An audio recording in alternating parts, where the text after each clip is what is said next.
好啦，今日我哋流年電影推介咧就揾嚟咗2024年尾咧喺香港上映咗一套其中一套我好期待嘅電影啊，終於會喺澳洲度上映啦。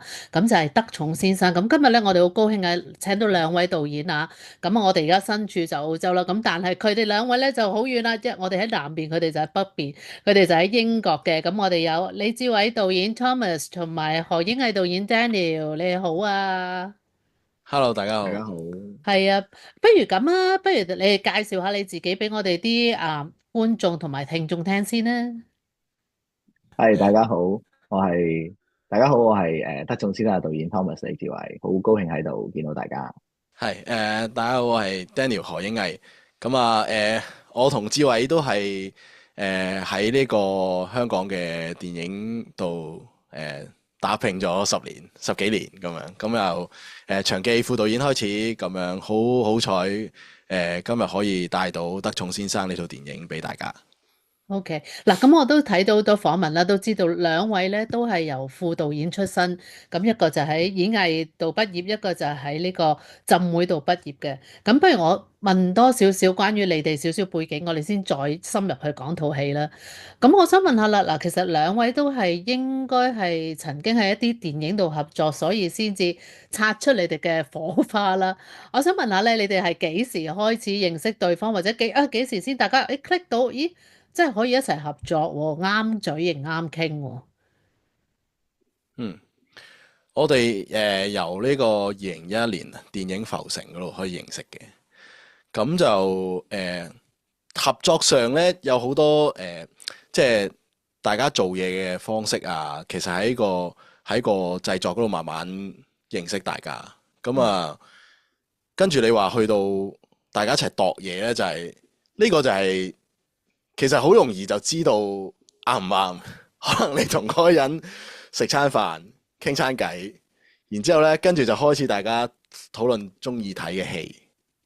咁呢個我諗係一個我哋最初頭嘅一個大家嘅共通點。大家都有好多電影都係喜歡，其實就已經知道嗰個人咧係啱傾嘅咁樣。我哋狂舞派三啦，跟住翠絲啦，誒、貓星人 S 風暴，係有即係我諗我哋係都好多電影都係即係一齊做。嗯咁所以即係喺工作上邊嘅默契咧，即係我哋就係咁樣培養翻嚟咯。但係頭先阿 Daniel 講到就係、即係本身我哋可能自己中意睇嘅嘢啊，或者我哋即係個所謂價值觀咧都好接近。咁所以又最緊要就係我哋都想拍啲嘢咯，即係寫我哋嘅故仔咯。咁我哋最後就即係咁樣機緣巧合之後就即係 form 咗呢一個組合出嚟。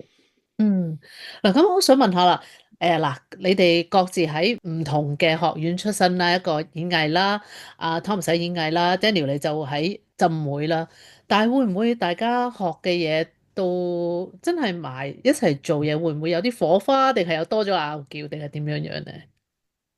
即係我成日即俾人浸會覺得咧，浸會同埋演藝就好似喇沙同埋南拔咁噶嘛。哇冇咁咦咁哇係好高個台都定，唔係因為嗰陣時個課程設計咧，我哋即係唔需要揀自己一個專業嘅，即係我哋所有 course 都要 take 嘅。咁所以可能一畢業出嚟嗰陣時咧，就都會去睇唔同嘅方向，同埋我自己觀察啦，會覺得演藝嘅同學或者佢好知道個方向，即係好知道自己應該喺邊個崗位度努力咁。咁反而我有一種學習嘅眼光喺當其時咁樣。Thomas，你哋同唔同我我又意佢嘅講法啊？我唔同意嘅，我唔同意嘅原因就係其實喺學校學嘅所有嘢都係一啲基礎啊基本咯。咁但係出到嚟喺行業裏邊，其實嗰套功夫係另一套功夫嚟。即係尤其是譬如做副導演呢個崗位，其實更加多嘅係溝通能力或者係分析問題嘅能力。咁同學校裏邊所謂教你一啲即係藝術養分嘅嘢，某程度上咧係冇乜關係嘅。嗯，咁樣不如問下 Thomas 先啦，你係幾時開始發覺你係想做電影電視呢個行業咧？因為你知啦，嗰陣時讀文科啊、理科嘅啫嘛，你唔會走去嗯搞電影噶嘛。咁但係你畢嗯咗業之後就去咗演藝，點解會有咁嘅諗法咧？嗯，我諗有少少都係機緣巧合。即係你講得好，即係好好嘅就係、即係我嗰個年代仲係考會考 A level 同埋文科理科。咁其實電影就即係完全唔知係屬於文科定，可能係偏文科多啲啦，因為可以即係講下故仔咪當係寫作嘅一個進階版。咁嗰陣時即係讀到中六嘅時候，就唔知點解俾人委派咗做film club 嘅會長。咁要搞啲課外活動去做啲放映。咁其實嗰陣時我完全係即係對電影嗰個認識好少嘅。咁我就總之就揾啲碟翻去播俾啲同學睇咯。咁機緣巧合之下就學校幫我哋報名參加咗一個短片比賽。咁好唔知即係咁講係好順理成章就係、咁你就帶住啲同學去拍啲嘢翻嚟啦。咁嗰度就係一個即係興趣嘅即係啟蒙啊萌芽。咁後尾選科嗰度本身其實我都想選浸會傳理系嘅，即係想去做一啲譬如記者相關嘅嘢。咁但係成績又麻麻地，咁啊入唔到。咁啊反而演藝學院嗰邊又好彩提供到個 先係 diploma 嘅 offer 俾我。咁就我就入咗去演藝學院度讀 diploma，之後繼續就讀埋學位咁樣。Daniel 咧，Daniel 又點咩原因令到你會走去讀電影電視咧？嗰陣時兩樣嘢一齊發生嘅咧，就係要選科，即係大學選科，同埋有個師長講話你要揾一樣嘢，你對住佢40年係唔悶嘅。你老婆咯咁當其？時佢，呢個幾好啊！呢個官方答案你。答咗係未啊？咁啊，係啊，係。咁啊，咦？呢個愛情嘅議題我可以係啊，咁啊，即係佢舉個例就冇咁浪漫嘅，就係舉個例係牙醫咁樣，你要對住啲爛牙40年咁樣。咁啊，同時間嗰個另一邊廂個發生就係咧，其實好呢個有個機會咧，學校導演咗套舞台劇。嗯咁但係嗰時其實唔知導演係咩啦，亦都唔知道舞台劇係咩，甚至乎電影都係只不過暑假就好中意去戲院咯，即係有一個咁嘅習慣，只不過係咁。咁就但係去到呢個 moment 嘅時候即係問自己，我個興趣喺邊咧？咁啊，同電影就即係接上咗，反而所以有個搞笑嘅係我因為我讀緊頭先你問我文科理科嘅，咁我讀商科啦，咁商科加少少文科咁。咁其實我高考完咗嘅第一日，我係去返中央圖書館，就攞晒即係嗰個電影書架有嘅書嚟睇，咁樣。咁所以呢個就係一個嗰陣時幾得意嘅一樣嘢，因為可能即係其實你都知道你考嗰個試或者讀嗰樣嘢係同你想做嘅嘢係唔關係嘅。係。咁但係就因為嗰個經歷嗰個時間經歷嘅就係咁樣。係。Daniel，你記唔記得自己係睇咗邊套戲而令你愛上咗電影呢樣嘢咧，或者電影製作呢樣嘢？我諗係有幾個階段，但係如果真係講真好決志嗰種咧，就係有一個波蘭嘅導演，咁嗰套戲叫《情界》。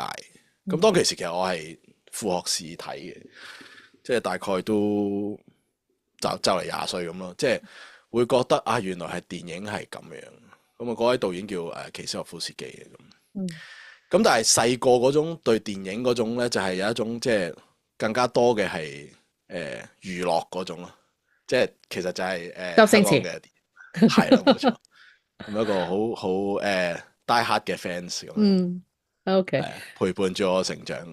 陪好多人成長，我諗周星馳嘅戲。咁 Thomas 咧，Thomas 你有冇咩別電影 trigger 到你愛上咗電影咧，成為你嘅終身職業？我諗我呢個都係我後尾諗翻嘅，即係究竟喺電影或者電影院裏邊帶俾我嘅震撼係，即係第一次係幾時咧？就係我細個可能10歲11歲嘅時候，即係有一次就我都唔記得咗係同邊個睇，但係應該都係爸爸媽媽。係我哋入場睇再見阿郎咯，嗯係啊，咁即係我睇即係嗰陣時，即係對小朋友對好多感情啊，或者都唔係好了解啦，即係嗯情感應該係咪情感都唔係好了解。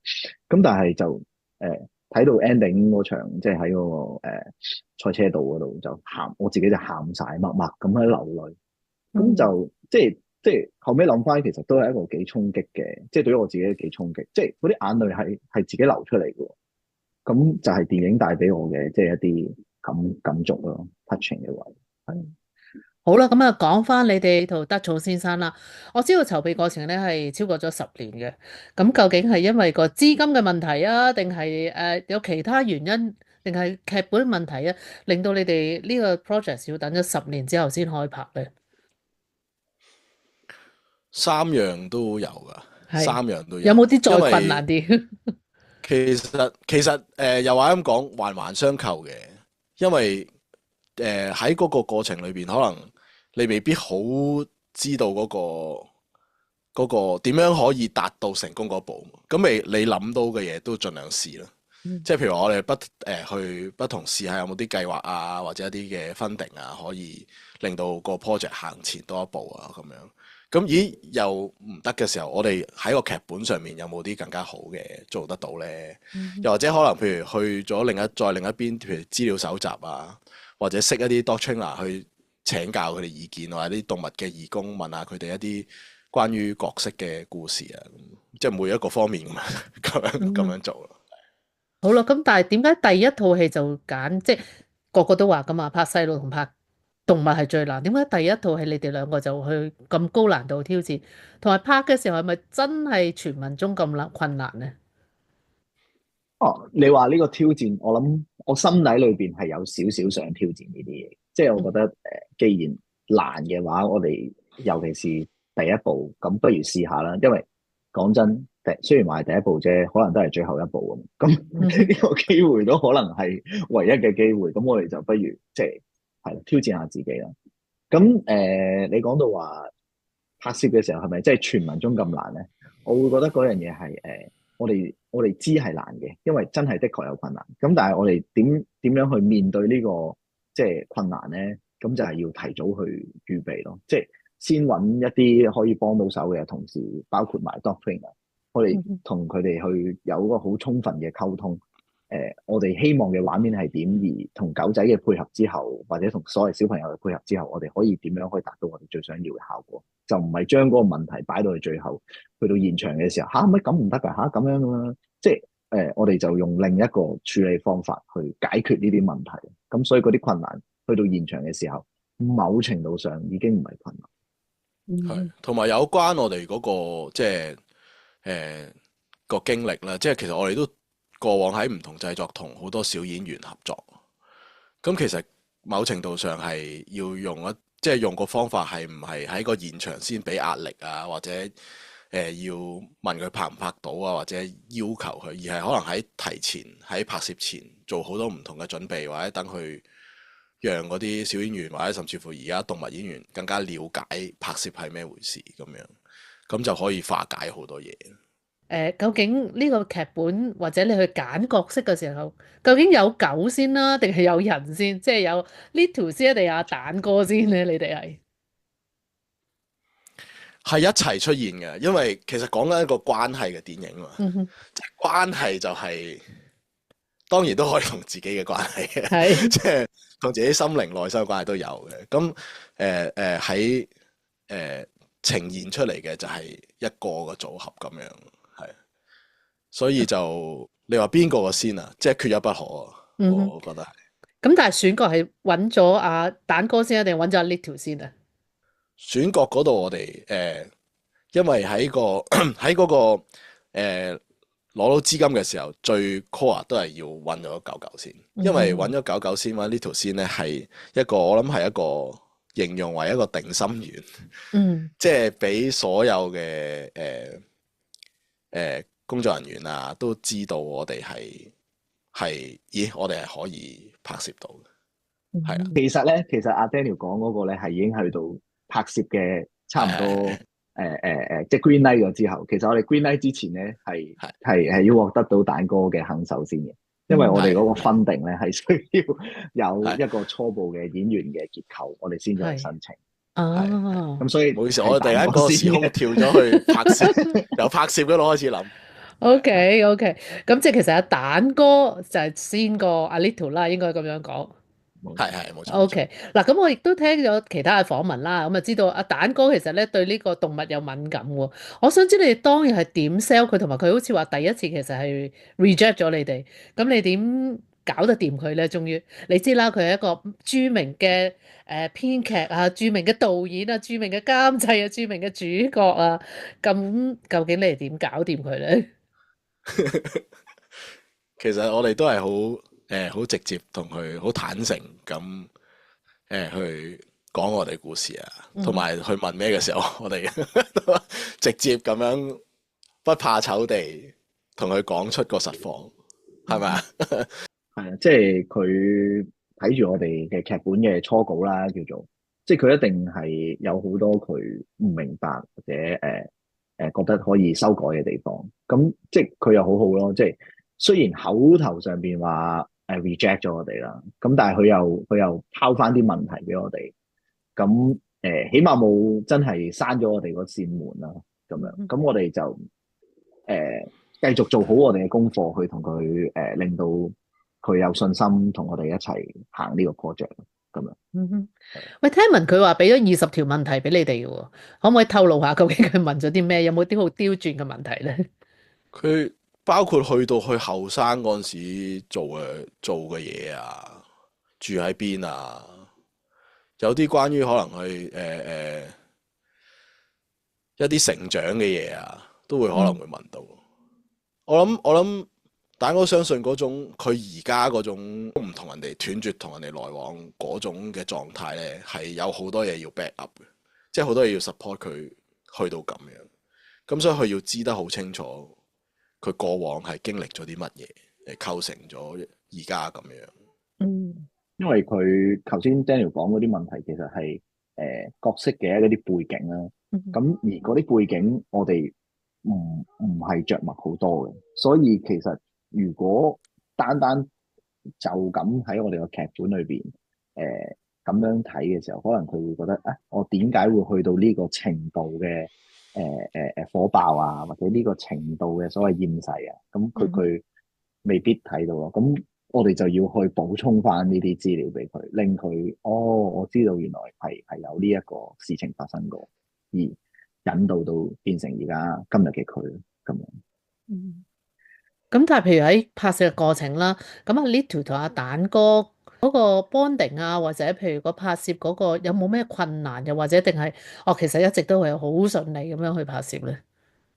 當中就我諗嗰個難度係其實我哋都即係練習歸練習啊嘛，咁做到嗰個效果，然之後去到拍攝期嗰個時間，亦都係好緊張。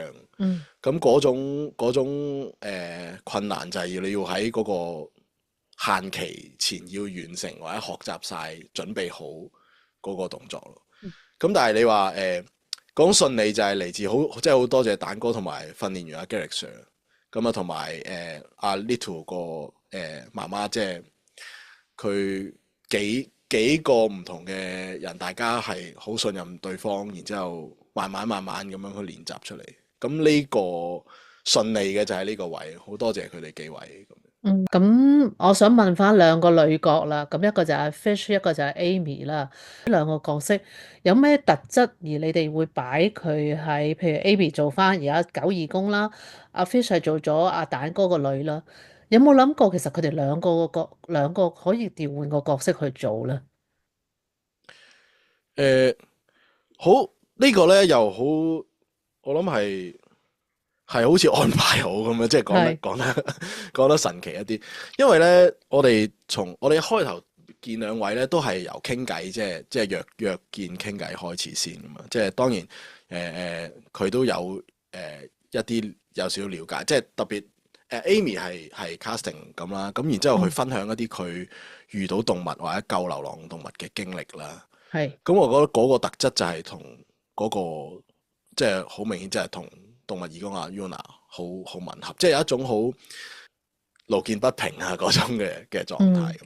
咁去到你話阿 Fish 嘅話，佢知道之前其實已經有一定嘅理解嘅對角色，咁佢特別對於亦都有分享佢自身同爸爸嘅關係啊咁。所以當講到呢啲嘅時候，你就覺得呢個角色係佢不二之選咁樣。我覺得阿 Fish 佢俾人個熒幕嘅形象，可能都係一啲好 tough 嘅即係外形啊。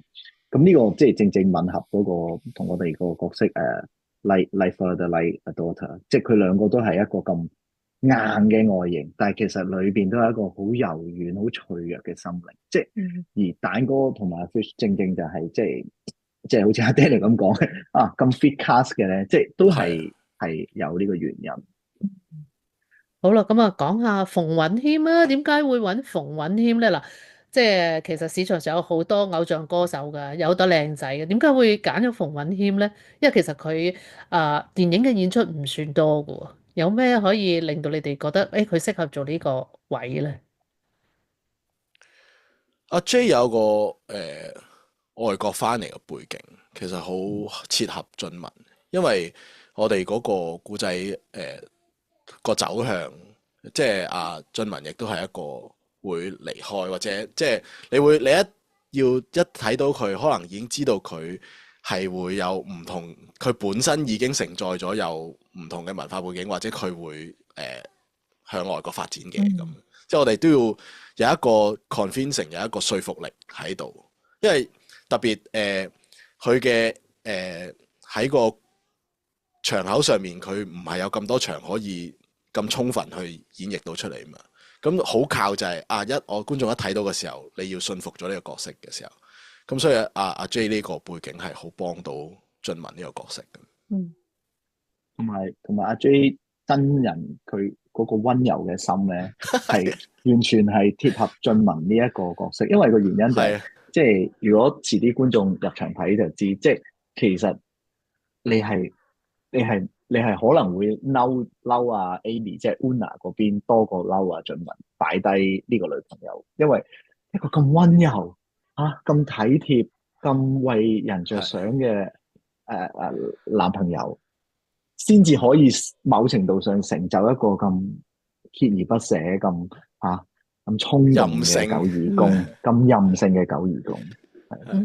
OK， 好啦，講完選角講完套戲之前嘅前期啦，咁不如講下啦，兩位拍攝嘅期間有冇邊一個場口你哋覺得係最難忘？不如 Thomas 講先啦。最難忘係其中一幕就係即係可能 trailer 都會見到啦，我哋安排Little 去追架小巴咁樣，即係呢個其實係由劇本一開初嘅時候，我哋都知要面對嘅，即係其中一個大難題。因為各方面啦，即係包括狗仔嘅體力啊，甚至狗仔嘅安全啊。因為始終我哋喺一條，即係我哋都係實景拍攝啊嘛，即係喺一個雖然係鄉郊啊，但係都係一個 open area。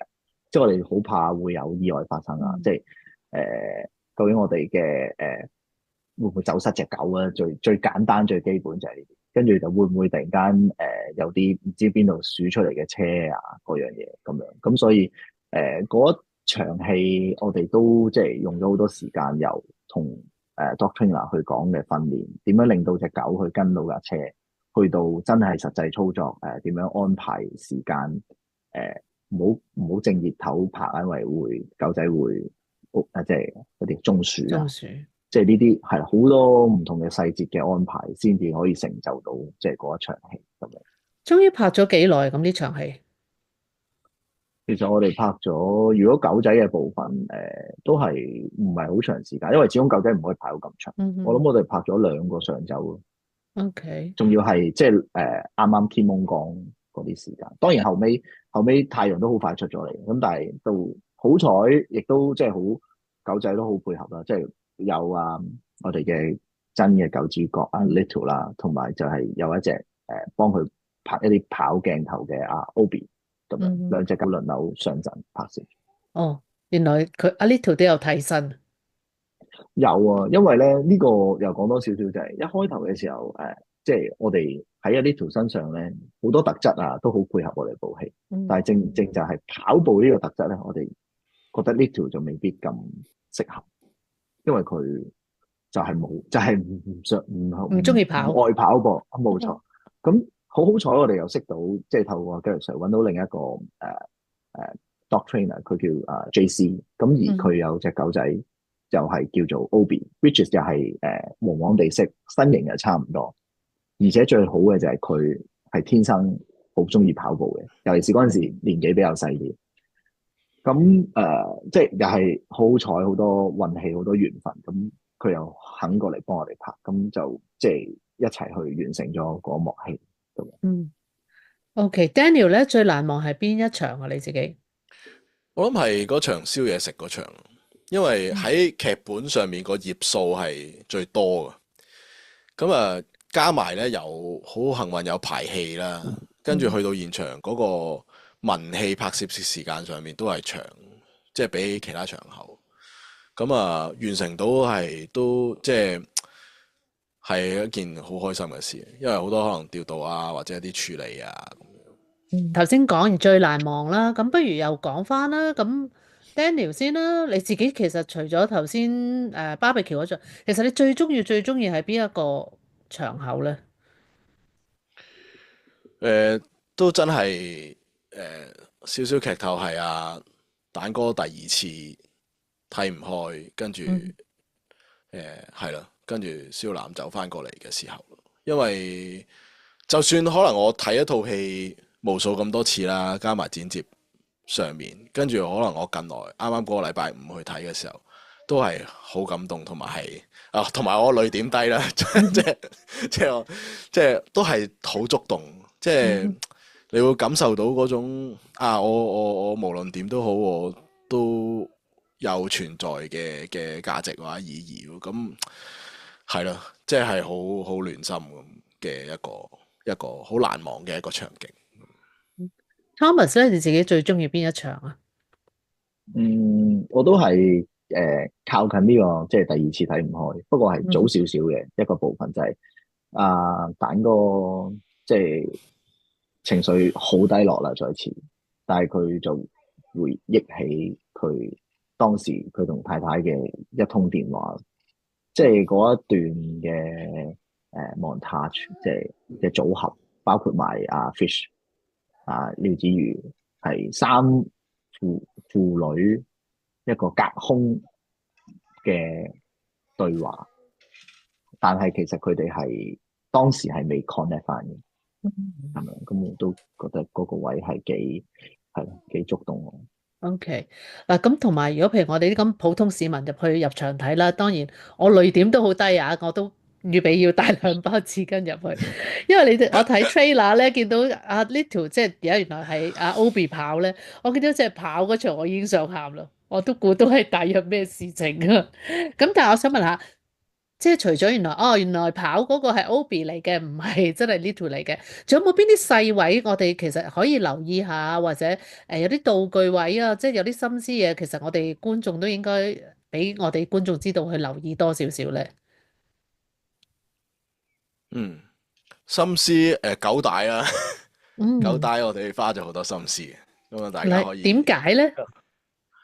因為拍咗狗嘅戲，狗帶一定好緊要啊！唔係，其實咁嘅，因為本身我哋好開初接觸嗰陣時，其實好多時候我哋關於到同狗狗溝通或者做一個有責任嘅狗主咧，都係好需要，即係你要管理好，即係用啱嘅狗帶。其實狗帶都分幾種，即係你都要了解嘅狗狗啊，或者喺唔同嘅處境、唔同嘅場景都要用好佢咁樣。咁所以呢樣嘢係好講到即係主人同狗狗嘅關係。咁我慢慢就係將呢樣嘢去化咗落唔同嘅場景去用，即係令到佢更加喺個故事睇完之後明白到多，即係 get 到多樣嘢咁樣。咁Thomas 咧有冇咩細位都 remind 下我哋去留意下咧？除咗狗帶之外，留意下阿佳叔嗰個 set 咯，即係佢個家嘅設定咯。其實即係美術部嘅同事都係即係按照住我哋嘅劇情去將阿佳叔個家一路係會有唔同嘅進展嘅。咁呢個都同我角色嘅心情一齊喺度起伏咁樣。哦，即係其實最初佢個場景，佢話即係嗰間屋嘅設計同最尾可能會有啲唔同咗。會㗎會㗎，係咁樣，即哦，係同佢一樣咯。即係如果好簡單講就係佢個心靈都係慢慢被打開。嗯，嗱，咁呢套戲啦，我想問下，究竟你哋個最重要嘅 message 係想 deliver 啲咩 message 俾我哋咧？喂，呢個遺棄係可以被終止嘅。咁嗯啊，大家只要有相信，即係相信好多嘢都係可以化解到。嗯，遺棄你係除咗係講遺棄動物，其實遺棄老人家或者遺棄一個親人或者感情啊，係咪包括晒咁多嘢噶啦？冇錯。進一步嘅即係講法就係、其實我哋好似喺度討論緊遺棄啦，但係其實我哋更加想討論嘅就係一個關心啊、關注啊。即係點解會有遺棄？所謂呢個負面嘅嘢，就係因嗯為我哋可能有一啲嘢我哋冇關注到或者冇關心到，甚至可能係最親嘅人，即係你嘅屋企人喺你身邊嘅人。咁所以如果可以嘅話啦，咁咪大家俾啲機會大家去互相關心一下咯，係啊。，OK，好啦，咁啊講緊關心啦，咁啊講大致上講咗你套戲啦，我又想關心下你兩位啦。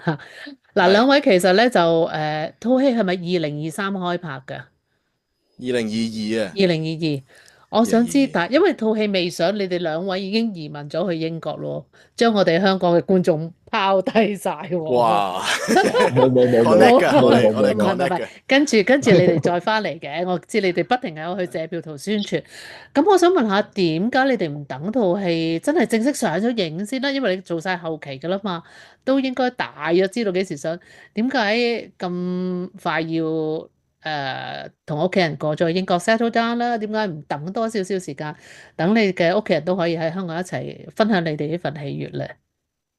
我自己有少少經歷咗套戲之後，同埋啱啱近呢5、6年喺香港嘅感受，嗯覺得好多嘢咧都唔係自己預期嗰種發生嘅，即係好似人生冇得計劃咁。係就或者就咁講呢套戲，可能夠拍到都係好多個幸運喺裏邊，即係所以即係嗰樣嘢我就慢慢就會順住佢咯，即係我能夠經歷嘅就順住佢。咁頭先你講到話上映嗰度，其實我哋完咗個拍攝完晒後期，我由一個好忙嘅狀態，跟住去到一個好好自己時間嘅狀態，係先有機會去審視下自己嘅，即係都有問啊我最重要可以 achieve 到嘅嘢點呢？咁啊電影又點呢？我又係咪可以用其他方式去繼續發我嘅夢或者中意我嘅電影呢？咁嗯。即係好多呢啲咁嘅問題喺我諗喺23年嗰段時間去諗啊消化，即係過晒咁作出 Covid，但係過晒 Covid 就會諗呢樣嘢。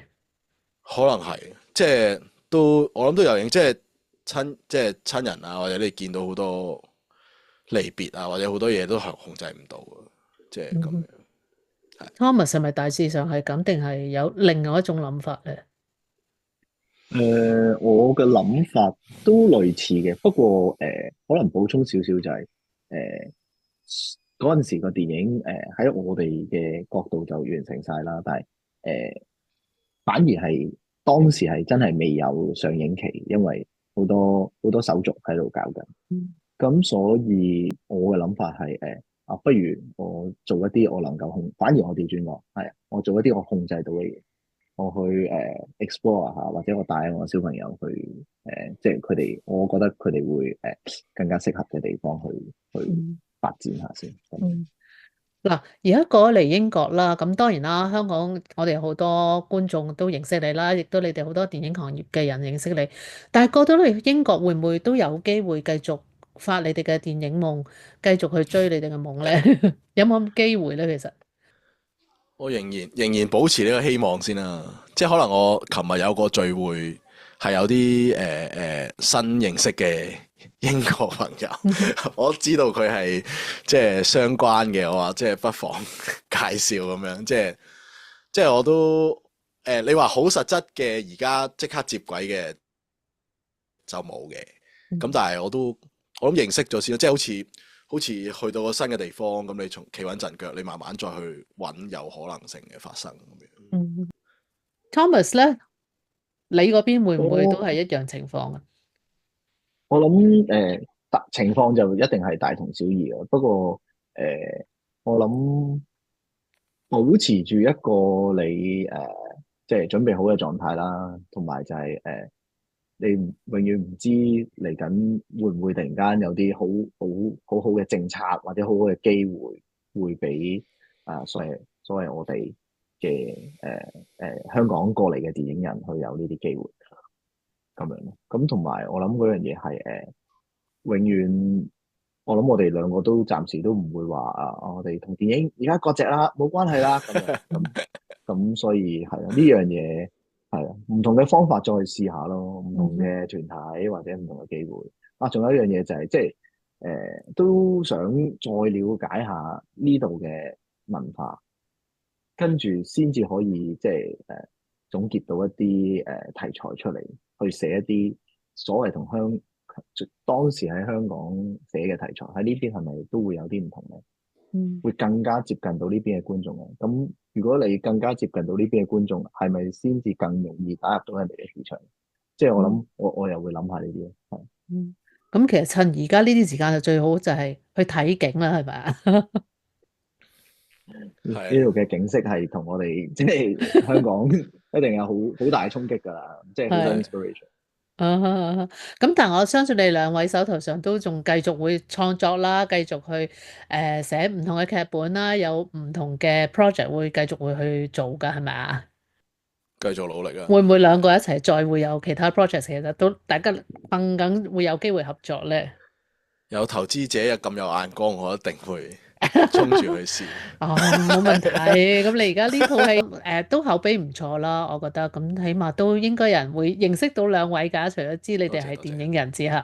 咁今日多謝晒啦，多謝晒 Thomas 同 Daniel 兩位啦，咁晨早爬起身啦，拋低咗屋企肯陪我哋，幫我哋做呢個訪問啦。好快啦，咁澳洲嘅觀眾都可以睇到你哋德松先生呢套電影。咁我希望中意狗狗嘅朋友啦，或者屋企有老人家或者其他嘅親人，可能喺將會去移民啦，或者已經移咗民嗰啲，咁我覺得呢套戲都應該好啱佢哋去睇。